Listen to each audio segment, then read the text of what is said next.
I think the most important thing is to be able to value yourself and care for yourself. And I'm not talking about getting manicures, pedicures, I'm not talking about that. I'm talking about being able to understand that we are a force and we have to boost your light, because I truly believe that we all have this spark inside of us, and if we can generate it and understand that we have to be okay in order for everyone around us to be okay, that's the most important thing to do. Going through infertility, basically on my own, I was constantly looking to connect with people who were going through infertility. I found myself in this space where I had a voice and I knew that I wanted to share stories and I wanted to create something that was missing when I was going through it. So in 2019, I created a podcast. Every single week, I tell somebody else's story about infertility or building their family through assisted reproductive technology. It's been a really great way to help people, to make people realize they're not alone. I was in college and I got a devastating call that my mother was diagnosed with breast cancer. I never imagined that years later I would feel a lump. I had 2-year-old twins at that time, and my life stopped. And I went on this journey of first fighting for my life and then fighting to help other women fight for their lives. You know, there is a gift of cancer, and it made me resilient. It made me fearless. I've seen and done things that I otherwise would not have done.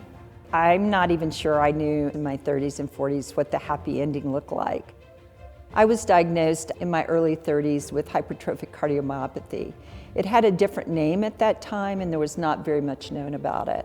As a matter of fact, the cardiologist in Washington, D.C., the first thing he said to me was, "You will have a shortened life expectancy." Over the years, I've been fortunate to have developed a faith-based approach. And I also have found that working with patients who are recently diagnosed, particularly young women, who may feel that their whole life ahead of them is doomed, or will they ever feel normal again, is to really provide hope and inspiration for them that there is a good life with this condition. Find your people. If you feel comfortable sharing your story, there's such power out there in sharing your story.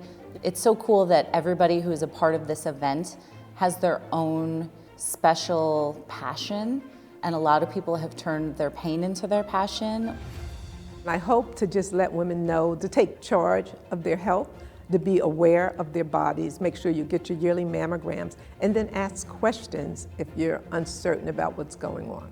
I'm excited to be part of an opportunity to just share with women that you can learn about the signs and symptoms for heart disease. You can find the right care that you need. Think of our bodies as our temple, our brains, our heart, our soul.